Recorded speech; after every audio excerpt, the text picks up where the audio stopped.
नमस्कार प्यारे दोस्तों, एक बार फिर बहुत बहुत स्वागत है आप सभी का आपके अपने YouTube चैनल पे। और दोस्तों एक बार फिर हम आपके लिए लेके आ गए हैं एक बहुत ही हेल्पफुल प्रैक्टिस सेट। जी हाँ दोस्तों, इस प्रैक्टिस सेट के आधे क्वेश्चंस हमने आपको प्रैक्टिस सेट 12 में सॉल्व करा दिए थे और आज हम आपके लिए लेके आए हैं practice set 13।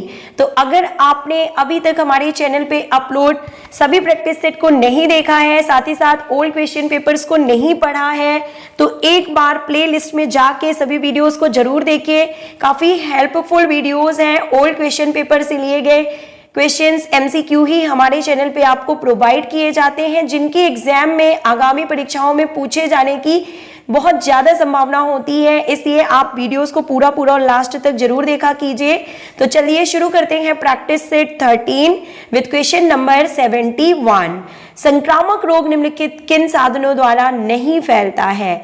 Option number B is correct here, सामाजिक। जी हाँ दोस्तों, बता दें आपको कि कम्युनिकेबल डिसीजेस जो होते हैं वो एक रोगी व्यक्ति से हेल्दी व्यक्ति में ट्रांसफर हो सकते हैं शारीरिक, लैंगिक और मौखिक कारणों से, लेकिन ये सामाजिक कारणों से नहीं फैलते। Option number B is correct here. अब देखिए ध्यान से, गतिशील शक्ति के भाग निम्नलिखित में से कौन से हैं, ये पूछा जा रहा है और बात की जा रही है डायनेमिक स्ट्रेंथ की, जिसके 3 प्रकार होते हैं: अधिकतम शक्ति, विस्फोटक शक्ति एवं शक्ति सहनशीलता। तो यहाँ पे जो ऑप्शन नंबर 3 है वो गतिशील शक्ति के भाग में नहीं आता, बाकी 1, 2 और 4 आते हैं। तो हम मूव करते हैं ऑप्शंस की ओर और आपको बताते हैं कि सही आंसर क्या है। देखिए ऑप्शन नंबर आपको बता दें D is correct here, 1, 2 and 4, यानी कि गतिशील शक्ति के सही भाग हैं अधिकतम शक्ति, विस्फोटक शक्ति एवं शक्ति सहनशीलता। नेक्स्ट, भारतीय सरकार द्वारा खेलों में खिलाड़ियों हेतु उच्चतम खेल पुरस्कार कौन सा है? कौन सा उच्चतम पुरस्कार दिया जाता है भारत सरकार द्वारा खेलों में खिलाड़ियों के लिए? तो राजीव गांधी खेल रत्न पुरस्कार, जिसे अब मेजर ध्यानचंद खेल रत्न पुरस्कार के रूप में जाना जाता है, ये भारत सरकार का सर्वोच्चम खेल पुरस्कार है। इसकी शुरुआत 1991 एंड 92 में की गई थी। नेक्स्ट क्वेश्चन, निम्नलिखित को उनके प्रारंभिक वर्ष के अनुसार कालानुक्रम में व्यवस्थित कीजिए। देखिए काफी अच्छा क्वेश्चन है। पहले क्वेश्चन को ध्यान से समझिए कि जिस वर्ष इनकी स्थापना की गई थी, तो स्थापना दिवस के अनुसार आपको कालानुक्रम में, यानी सबसे छोटे में फिर बड़े में, यानी सबसे पहले किसकी शुरुआत हुई उसके बाद किसकी शुरुआत हुई, इस क्रम में आपको व्यवस्थित करना है। तो सही आंसर हम आपको यहाँ पे बता देते हैं दोस्तों, option number B is correct here. और देखिए सबसे पहले स्थापना की गई थी 1920 में YMCA college of physical education की, 1920 में चेन्नई मद्रास में। ये बहुत ही इंपॉर्टेंट क्वेश्चन है, आपको अकेला सिर्फ एक ऑप्शन ही यहाँ पे 1 नंबर एग्जाम में दिला सकता है दोस्तों। सभी ऑप्शन बहुत महत्वपूर्ण है, इनको याद करते चलिए। 1920 HC बक के द्वारा। और क्वेश्चन ऐसे भी पूछा जाता है कि YMCA college of physical education के प्रथम प्रधानाचार्य कौन थे? तो HC बक ही थे। ओके, नंबर 2 पे आएगा, देखिए लखनऊ क्रिश्चियन कॉलेज, जिसकी स्थापना 1932 में की गई थी। ओके, देन नंबर 3 पे आएगा Laxmibai college of physical education Gwalior, जिसकी स्थापना 1957 में की गई थी और इसके प्रथम प्रधानाचार्य PM जोसेफ जी थे। और government college of physical education यानी कि पटियाला, NIS पटियाला की बात की जा रही है, 7 मई 1961 को इसकी स्थापना की गई थी। तो number 1, number 2, number 3 and number 4 ये सही सीक्वेंस है यहाँ पे। नेक्स्ट क्वेश्चन, व्यक्तित्व का स्वरूप होते हुए भी एथलीट में अन्य संबद्ध कारक होते हैं। सर्वोत्तम कार्य निष्पादन तब होगा जब चिंता का स्तर होता है। तो चिंता का स्तर कैसा होना चाहिए? ऑप्टिमम, यानी कि मध्यम, ना बहुत ज्यादा और ना बहुत कम, तब अच्छा जो है परिणाम प्राप्त किया जा सकता है। किसी बालक के किशोरावस्था के दौरान निम्नलिखित परिवर्तन आते हैं, वह परिवर्तन बताएं जिसे सेकेंडरी सेक्सुअल कैरेक्टरिस्टिक के रूप में चिन्हित किया जाता है। Option number 1 is correct here, moustaches का आना और जो सेक्स ऑर्गन्स होते हैं यानी male and female reproductive systems का डेवलप होना, गैमेट फॉर्मेशन का शुरू होना, ये सारे जो फीचर्स होते हैं ये सेकेंडरी सेक्सुअल कैरेक्टरिस्टिक्स में आते हैं। नेक्स्ट, नीचे दिए गए कथनों में से किससे खेल की दवा की व्याख्या नहीं होती? Option number 1 is correct here, खेल प्रौद्योगिकी और अवसंरचना को विकसित करना, ये जो है ये खेल की दवा यानी स्पोर्ट्स मेडिसिन से संबंधित नहीं है। इसके अलावा देखिए, कार्य निष्पादन को प्रभावित करने वाले पर्यावरणीय कारक, घायल एथलीट का उपचार और पुनर्वास, किसी व्यक्ति को खिलाड़ी में रूपांतरित करना, ये सभी जो है स्पोर्ट्स मेडिसिन से इनका संबंध है। निम्नलिखित में से कौन सा सीखने के पठार का कारण नहीं होता? तो ऑप्शन नंबर सी, क्रियात्मक सीमा यानी कि physiological limit, I think it is in English, ये जो है सीखने के पठार का कारण नहीं है। क्योंकि देखिए, सीखने के पठार का मतलब होता है कि सीखते समय एक ऐसी स्थिति आ जाती है जब सीखने में कोई गति नहीं होती है। तो ऐसा किन कारणों से होता है? तो नीरसता यानी कि उबाऊपन लगने लगता है कि सेम चीज हम लगातार सीखते जा रहे हैं और फिर इंटरेस्ट कम हो जाता है, विमनस्कता और थकावट और ये सारी चीजें जो खेले सीखने जाने वाली वस्तु है उसका एक ही पन यानी कि एक ही तरह की चीजें बार बार एक ही विधि से सिखाना, ये सभी जो है सीखने के पठार का कारण होते हैं। और यहाँ पे देखिए, क्रियात्मक सीमा जो है वो सीखने के पठार का कारण नहीं होती है। Okay, let's move to next question. Sprain, टखने की चोट में किस परिस्थिति में चोट को ठीक करने के उपाय के रूप में कंट्रास्ट बाथ देना चाहिए? Option number 1 is correct here, केवल जब सूजन स्टेबल हो जाए। बात की जा रही है स्प्रेन की यानी कि लिगामेंट्स इंजरी की बात यहाँ पे की जा रही है। ओके, तो यहाँ पे क्या होगा, जब केवल सूजन कम हो जाए तब कंट्रास्ट बात यहाँ पे देना चाहिए। Okay, let's move to next question. Immune system कार्यप्रणाली को विकसित करने के लिए तथा मसल ब्रेकडाउन को रोकने के लिए खिलाड़ी कौन सा फूड सप्लीमेंट लेते हैं? तो हम मूव करते हैं ऑप्शंस की तरफ and option number B is correct here, glutamine. Glutamine is correct option. Okay, answer number 2। Naidu trophy का संबंध किससे है? और नायडू ट्रॉफी का संबंध शतरंज से है। शतरंज से संबंधित अन्य ट्रॉफियां भी आपको बता देते हैं, खितान trophy, Limca trophy and world cup. Next, किस वर्ष सचिन तेंदुलकर को भारत रत्न से सम्मानित किया गया था? Option number A is correct here, 2014 में सचिन तेंदुलकर को भारत रत्न सम्मान से सम्मानित किया गया। निम्नलिखित में से कौन सा शारीरिक शिक्षा का उद्देश्य क्लार्क ने नहीं प्रस्तावित किया है? यानी कौन सा सिद्धांत जो है वो क्लार्क के द्वारा बताया नहीं गया है? Option number C is correct here, neuromuscular coordination यानी कि तंत्रिका पेशीय तालमेल इज करेक्ट आंसर। निम्न में से कौन सा मानव समूह के प्राथमिक समूह से संबंधित नहीं है यानी कि प्राइमरी ग्रुप्स में नहीं आता? तो देखिए, option number 1 is correct here. क्यों? क्योंकि सहपाठी, खेल टीम, परिवार, ये जो होते हैं ये सभी जो है तीनों जो है ये व्यक्तियों के आंतरिक भावनाओं से जुड़े होते हैं और ये प्राइमरी ग्रुप्स में आते हैं। लेकिन विलेज यानी गांव के लोग ये सभी जो है प्राथमिक समूह में नहीं आते। निम्न में से किसके लिए भोजन का प्रमुख हिस्सा प्रोटीन होता है? जी हाँ दोस्तों, प्रीवियस वीडियो में हमने एक क्वेश्चन आपको सॉल्व कराया था कि जो शक्ति प्रधान खेल वाले जो एथलीट्स होते हैं या जो खिलाड़ी होते हैं उनकी डाइट का मुख्य हिस्सा क्या होना चाहिए। ओल्ड क्वेश्चन पेपर में हमने आपको ये क्वेश्चन कराया था और इसका आंसर मैंने बताया था प्रोटीन। इनके डाइट में शक्ति प्रधानता वाले खेल में जो होते हैं खिलाड़ी उनकी डाइट में प्रोटीन मुख्य रूप से होना चाहिए, ये मैंने आंसर बताया था। अब कई दोस्तों ने कमेंट करके ये पूछा कि मैम इसका करेक्ट आंसर कार्बोहाइड्रेट होगा। तो देखिए ये प्रूफ है उस क्वेश्चन के लिए जिन भी दोस्तों को डाउट है कि कौन सा भोजन का प्रमुख हिस्सा प्रोटीन होना चाहिए किस प्रकार के खेलों के लिए या खिलाड़ियों के लिए। डाइट में हम किस तरह के खिलाड़ियों के लिए डाइट में प्रोटीन ले सकते हैं मेनली, तो शक्ति प्रधानता वाले खेल यानी स्ट्रेंथ डोमिनेटिंग स्पोर्ट्स पर्सन्स की डाइट यानी कि जैसे कि गोला फेंक, discus throw, hammer, swimming, football, swimming तो एंडोरेंस में आ जाएगा। तो देखिए मेनली जो आपका वेट लिफ्टिंग हो गया, गोला फेंक हो गया, पोल वॉल्ट हो गया, हैमर थ्रो, डिस्कस थ्रो, शक्ति प्रधानता जिनमें शक्ति का मेन रोल होता है, तो उनमें ऐसे खिलाड़ियों के डाइट में प्रोटीन ही मुख्य होना चाहिए। ये यहाँ पे आपको प्रूफ मिल गया है। Okay, let's move to next question.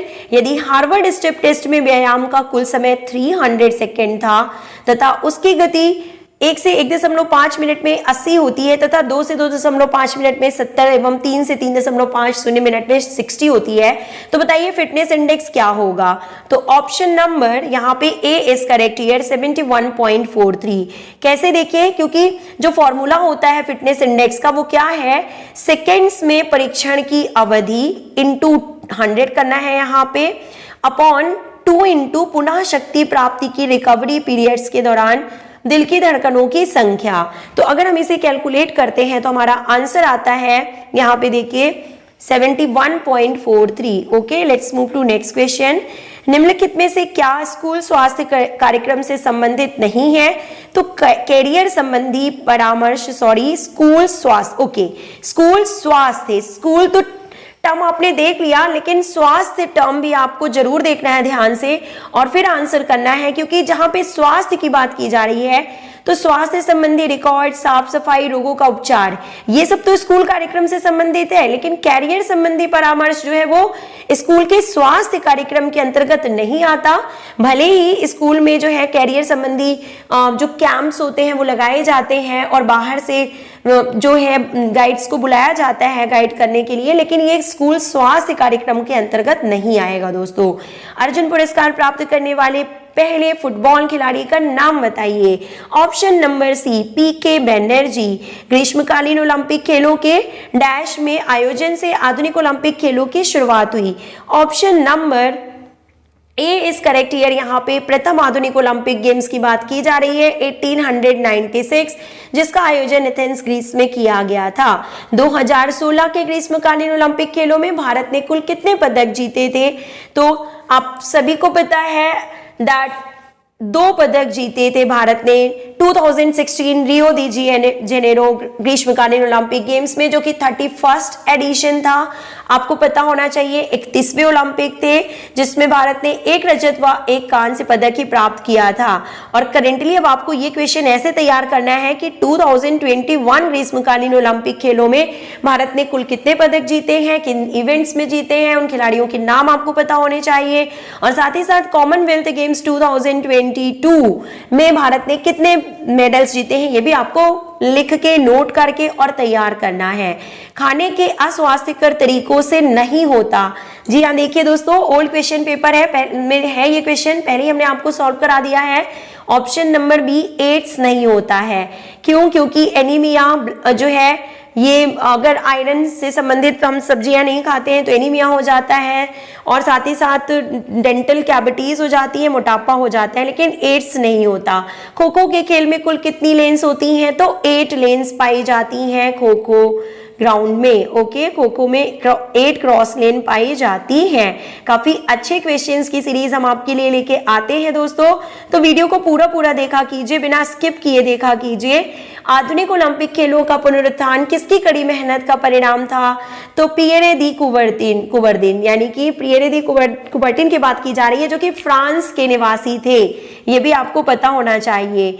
अब आपको यहाँ पे मैच से रिलेटेड क्वेश्चन दे दिया गया, देखिए तो ऑप्शन नंबर बता दें आपको, D is correct here. Option number D यहाँ पे करेक्ट दिया हुआ है। क्यों? देखते हैं क्यों। क्योंकि देखिए चेकमेट का संबंध जो है वो शतरंज से है, 1 का 4 यहाँ पे सही है। गुगली का संबंध तो क्रिकेट से आप सभी को पता है। बाइसिकल किक का संबंध अगर बोले तो फुटबॉल से है, और सडन डेथ का संबंध जो है वो हॉकी से है। तो आप मिलाइए, देखिए फर्स्ट का 4th ऑप्शन है, देन सेकंड का 5th ऑप्शन है, थर्ड का जो है वो बाइसिकल किक का संबंध 3rd से है, और सडन डेथ का संबंध जो है हॉकी से है, जो कि 2nd नंबर पे दिया है। और किसी भी ऑप्शन में ये जो है, किसी भी ऑप्शन में ये मिलान नहीं दिया हुआ है, इसलिए ये 3 तक तो यहाँ पे सही है, लेकिन घा का यहाँ पे 1st दिया है जो कि यहाँ पे 2nd होगा। तो ऑप्शन नंबर डी यहाँ पे करेक्ट है। कोई नहीं, तो कोई बात नहीं, आपको तो सही मैच से मतलब है। लंबी दूरी के श्रेष्ठ पुरुष और महिला धावकों में होते हैं। काफी अच्छा क्वेश्चन है। देखिए, जो लॉन्ग डिस्टेंस रनर्स या एथलीट्स होते हैं तो उनमें कौन से फाइबर्स पाए जाते हैं, तो धीमे स्फुरण वाले यानी कि स्लो ट्विच फाइबर्स पाए जाते हैं, जिन्हें हम स्लो ट्विच फाइबर्स को रेड मसल फाइबर्स के रूप में भी जानते हैं। और ये इनमें माइटोकॉन्ड्रिया नंबर में ज्यादा होते हैं और काफी देर तक ये ऑक्सीजन की सप्लाई प्रोवाइड करते हैं और काफी दूरी तक जो धावक होते हैं वो दौड़ सकते हैं। इनमें थकान देर से होती है। फेफड़ों की पालियों को किसके द्वारा अलग अलग पालियों में विभाजित किया जाता है, केंद्रीय विद्यालय में पूछा गया इंपॉर्टेंट क्वेश्चन। तो देखिए यहाँ पे करेक्ट आंसर जो है वो है श्वसनी, और उस टाइम पे मुझे इसका इंग्लिश टर्म याद नहीं आ रहा था, ब्रोंकाई। इसका जो इंग्लिश टर्म होगा वो होगा ब्रोंकाई, यानी कि दोनों ब्रोंकाई जो होती हैं, सॉरी श्वसनी का मतलब यहाँ पे ट्रैकिया है एक्चुअली, श्वास नली, श्वसनी यानी श्वास नली होगा, और इसका जो इंग्लिश टर्म है वो है ट्रैकिया। तो बता दें कि जो दोनों ब्रोंकाई होते हैं वो ट्रैकिया से थोड़ा अलग होते हैं, और इसका करेक्ट आंसर जो है ये श्वसनी या ट्रैकिया ही है। खमीर और कुकुरमुत्ता है यानी कि फंजाई, ये एक प्रकार के फफूंद है। ये भी केबीएस का क्वेश्चन है। लचीलापन लाने के लिए खींचने वाले यानी कि स्ट्रेचिंग वाले व्यायाम में कौन कौन से आते हैं, देखिए तो option number D is correct here, सभी, यानी कि hamstring, gluteus, quadriceps and triceps, इन सभी पार्ट्स की स्ट्रेचिंग जरूरी होती है बॉडी में फ्लेक्सिबिलिटी लाने के लिए। इसलिए हम इन एक्सरसाइज को डेली हमें अपने रूटीन में शामिल जरूर करना चाहिए।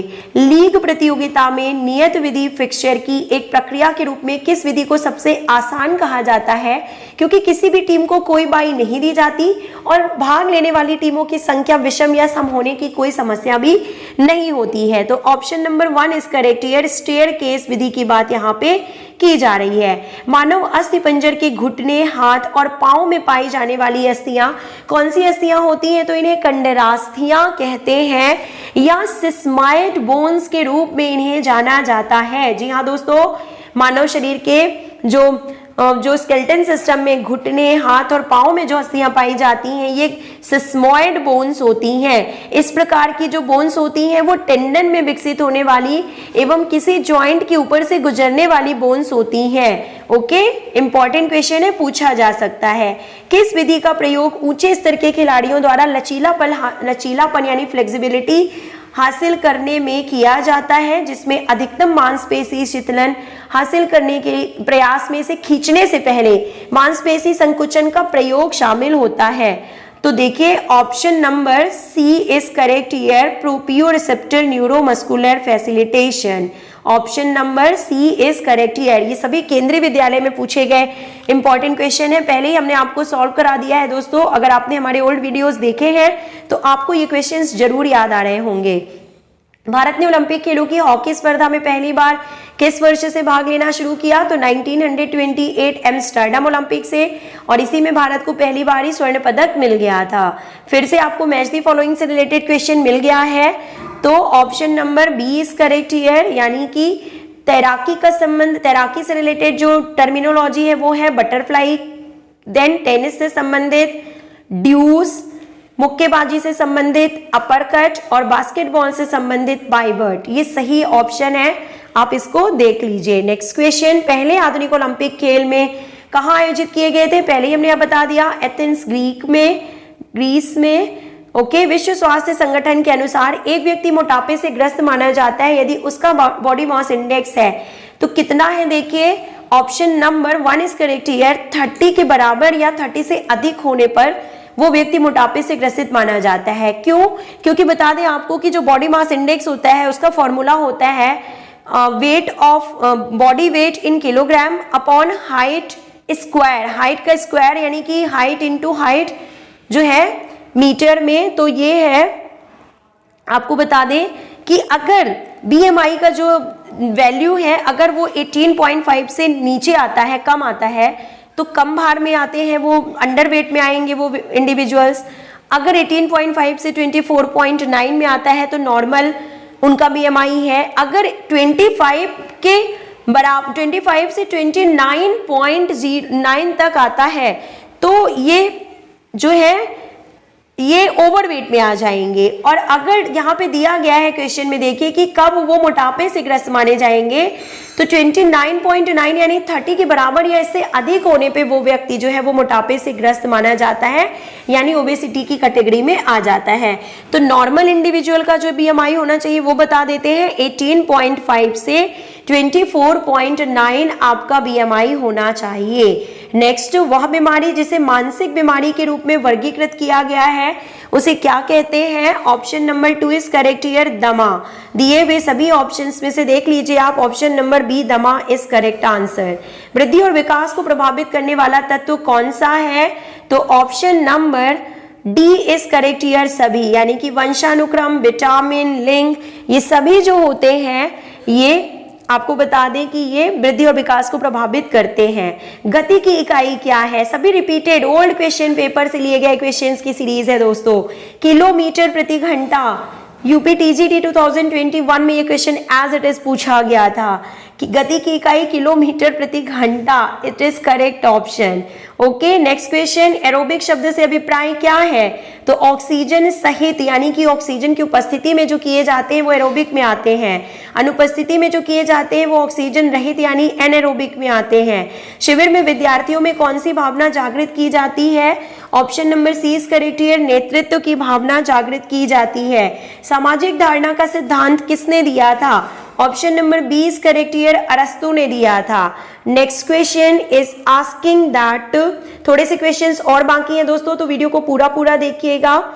And the next question is asking that oxygen डेप्ट का आविष्कार किसके द्वारा किया गया था, यानी ऑक्सीजन कर्ज का आविष्कार किसके द्वारा किया गया था? Option number C is correct here, A V hill.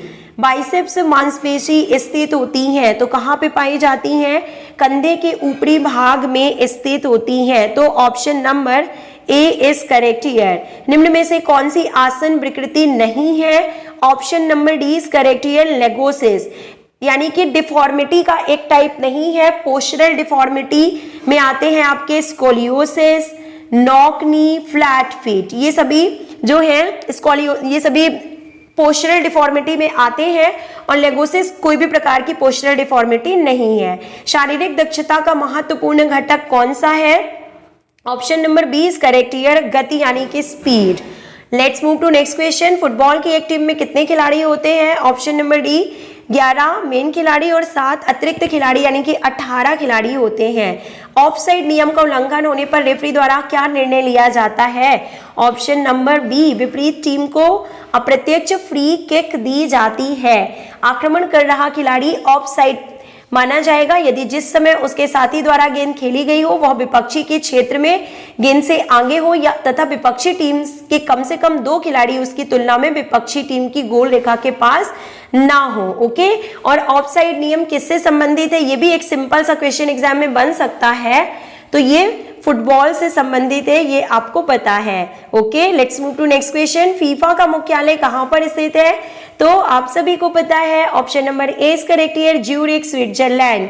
FIFA, federation international the football association, इसकी स्थापना जो है 24 मई, इसकी स्थापना 1924 को की गई थी। मुझे डेट याद नहीं आ रही है, लेकिन इसकी स्थापना जो है